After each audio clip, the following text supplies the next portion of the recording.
নমস্কার বন্ধুরা, Bangla study hub চ্যানেলে আবারও তোমাদের সবাইকে স্বাগত। আজকের ক্লাসে আমরা দেখব ভারতের মাধ্যমিক ইতিহাসে অর্থাৎ ক্লাস 10 ইতিহাসের তৃতীয় অধ্যায় থেকে গুরুত্বপূর্ণ 2 নম্বরের 20টি প্রশ্ন উত্তর। তাহলে দেরি না করে আজকের ক্লাস শুরু করা যাক। দেখো, প্রথম প্রশ্ন, পাইকান জমি বলতে কি বোঝায়?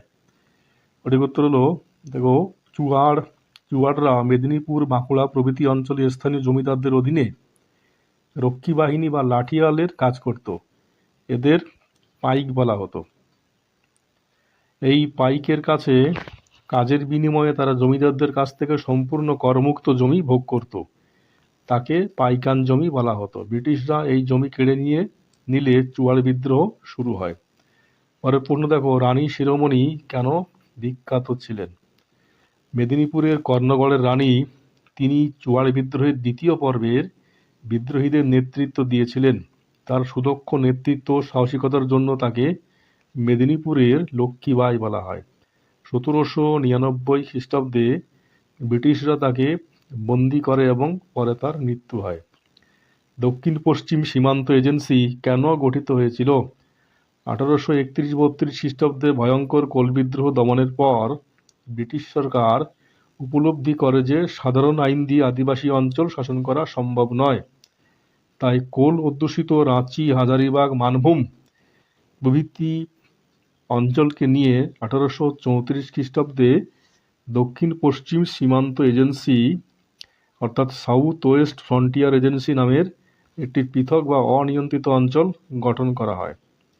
দামিন-ই-কোহ বলতে কি বোঝায়?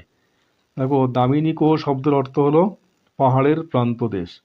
ভাগলপুর থেকে রাজমহল পর্যন্ত বিস্তৃত অরণ্যাবৃত ও পাথুরে অঞ্চলকে এই নামে চিহ্নিত করা হতো। ব্রিটিশদের অত্যাচারের অতিষ্ঠ সাঁওতালরা তাদের আদি বাসস্থান ছেড়ে এই অঞ্চলে এসে জঙ্গল পরিষ্কার করে বসতি ও চাষবাস শুরু করে। সাঁওতাল বিদ্রোহর বা হুল এর 2টি প্রধান কারণ লেখো। দেখো, সাঁওতাল বিদ্রোহের 2টি প্রধান কারণ হলো অত্যাধিক রাজস্ব। ব্রিটিশ সরকার ও বহিরাগত জমিদাররা সাঁওতালদের ওপর তীব্র গতিতে খাজনার পরিমাণ বাড়িয়ে দিয়েছিল। দিখুদের শোষণ। দিখু বা বহিরাগত মহাজনরা সরল সোজা সাঁওতালদের চড়া সুদের জালে জড়িয়ে তাদের জমি ও গবাদি পশু কেড়ে নিত এবং নারীদের ওপর অত্যাচার করত। দিখু কাদের বলা হতো? দেখো, সাঁওতাল বা অন্যান্য আদিবাসী অঞ্চলের বাইরে থেকে আসা ব্যবসায়ী, মহাজন ও জমিদার, ইজারাদার ও ঠিকাদারদের আদিবাসীরা দিকু বলতো। সাঁওতাল ভাষায় দিকু শব্দের অর্থ হলো ক্ষতিকর, বহিরাগত বা উৎপীড়ক। এরা সাঁওতালদের চরম অর্থনৈতিক শোষণ করত। খুঁতকাঠি প্রথা কি? দেখো, অত্যন্ত গুরুত্বপূর্ণ প্রশ্ন। বন্ধুরা, তোমরা মাধ্যমিক প্রস্তুতির জন্য এই সমস্ত স্টাডি ম্যাটেরিয়াল ডেসক্রিপশনে দেওয়া লিঙ্ক থেকে একদম ফ্রিতে পেয়ে যাবে। তোমরা ডেসক্রিপশনে গিয়ে লিঙ্কে ক্লিক করো এবং পুরো স্টাডি ম্যাটেরিয়ালটা পুরোপুরি কপি করে নিতে পারবে। খুঁতকাঠির প্রথা কি? মুন্ডা সমাজে জমিতে কোনো ব্যক্তিগত মালিকানা ছিল না। তারা উপজাতি বা গোষ্ঠীবদ্ধভাবে যৌথভাবে জমির মালিক হতো এবং একসঙ্গে চাষবাস করত। এই যৌথ মালিকানার প্রথাকেই মুন্ডা ভাষায় খুঁতকাঠি প্রথা বলা হতো। ব্রিটিশরা এই প্রথা রদ করে ব্যক্তিগত মালিকানা চাপাতে গেলে মুন্ডারা বিদ্রোহ করে। উলগুলান বলতে কি বোঝায়? দেখো, মুন্ডা ভাষায় উলগুলান শব্দের অর্থ হলো প্রবল আলোড়ন বা বিরাট বিশৃঙ্খলা। 1899 থেকে 1900 খ্রিস্টাব্দে বিরসা মুন্ডার নেতৃত্বে আদিবাসী মুন্ডারা ব্রিটিশ শাসক, জমিদার ও মহাজনদের শোষণের বিরুদ্ধে যে তীব্র সশস্ত্র আন্দোলন গড়ে তুলেছিল তা ইতিহাসে মুন্ডা উলগুলান নামে পরিচিত ছিল।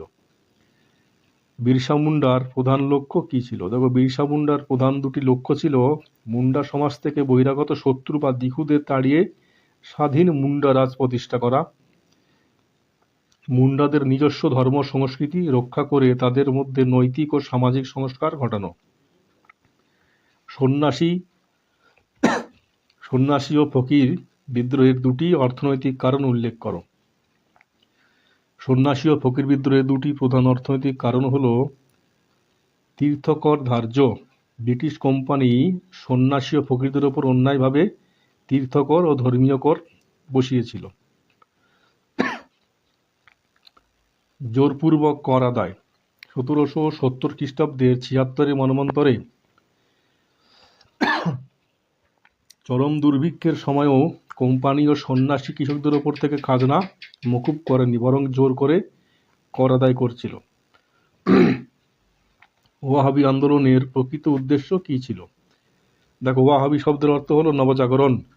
এই আন্দোলনের মূল উদ্দেশ্য ছিল ইসলাম ধর্মের মধ্যে ঢুকে পড়া যাবতীয় কুসংস্কার ও অনইসলামিক রীতিনীতি দূর করে ধর্মকে আদি ও বিশুদ্ধ রূপে ফিরিয়ে আনা।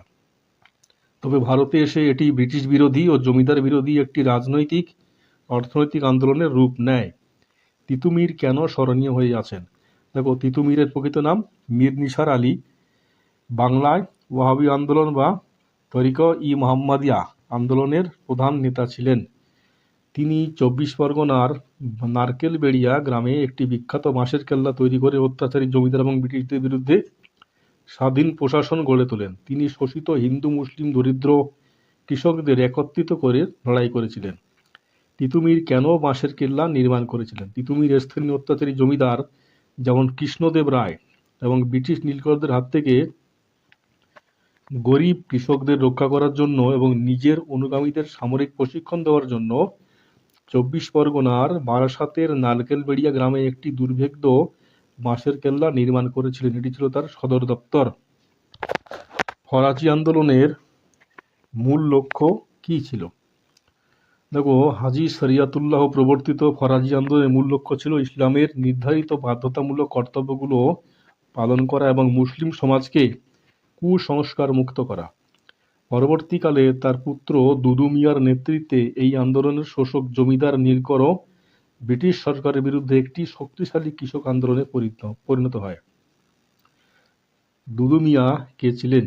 দুদু মিয়া ছিলেন, যার প্রকৃত নাম মোহাম্মদ মহসিন, ছিলেন ফরাজি আন্দোলনের প্রতিষ্ঠাতা হাজী শরিয়াতুল্লাহর পুত্র। তিনি ফরাজি আন্দোলনকে একটি শক্তিশালী ও সংগঠিত রূপ দেন। তিনি ঘোষণা করেছিলেন, জমি আল্লাহর দান, তাই জমির ওপর কর বসানোর কোনো অধিকার কারণ নেই। তার নেতৃত্বে এই আন্দোলন চরম জমিদার ও ব্রিটিশ বিরোধী হয়ে ওঠে। নীল চাষিদের দাদন দেওয়া বলতে কী বোঝায়? নীলকর সাহেবরা দরিদ্র চাষিদের নীল চাষে বাধ্য করার জন্য বিঘাপ্রতি 2 টাকা হিসাবে অগ্রিম অর্থ বা ঋণ দিত, যাকে দাদন বলা হতো। একবার কোনো চাষি এই দাদন নিলে সেই ঋণের ফাঁদ থেকে সে বা তার বংশধরেরা কখনো বের হতে পারত না এবং বাধ্য হয়ে নিজের সেরা জমিতে সস্তায় নীল চাষ করতে হতো। দিগম্বর বিশ্বাস ও বিষ্ণুচরণ বিশ্বাস কেন স্মরণীয়? দেখো, দিগম্বর বিশ্বাস ও বিষ্ণুচরণ বিশ্বাস ছিলেন নদিয়ার জেলার চৌগাছা গ্রামের বাসিন্দা এবং বাংলার বিখ্যাত নীল বিদ্রোহের প্রথম সারির নেতা। তারা নীলকরদের দেওয়ানি ও লাঠিয়ালদের কাজ ছেড়ে দিয়ে কৃষকদের সংগঠিত করেন এবং নীল চাষ না করার জন্য শপথ নেন। তাদের বাংলায় হোয়াট টাইলার বলা হয়। নীল বিদ্রোহে খ্রিস্টান মিশনারিদের ভূমিকা কেমন ছিল? নীল বিদ্রোহে খ্রিস্টান মিশনারিরা নীল চাষীদের প্রতি গভীর সহানুভূতিশীল ছিলেন। রেভারেন্ড জেমস লংয়ের মতো মিশনারিরা নীলকরদের অত্যাচারের তীব্র বিরোধিতা করেন। তিনি দীনবন্ধু মিত্রের নীলদর্পণ নাটকে ইংরাজি অনুবাদ নিজের নামে প্রকাশ করে নীল চাষীদের দুর্দশা আন্তর্জাতিক স্তরে তুলে ধরেন, যার জন্য তার জেল ও জরিমানাও হয়েছিল। নীলদর্পণ নাটকের ঐতিহাসিক গুরুত্ব কী? দীনবন্ধু মিত্র রচিত নীলদর্পণ নাটকটি বাংলার নীল চাষীদের ওপর নীলকর সাহেবদের অমানুষিক অত্যাচার ও শোষণের এক বাস্তব দলিল।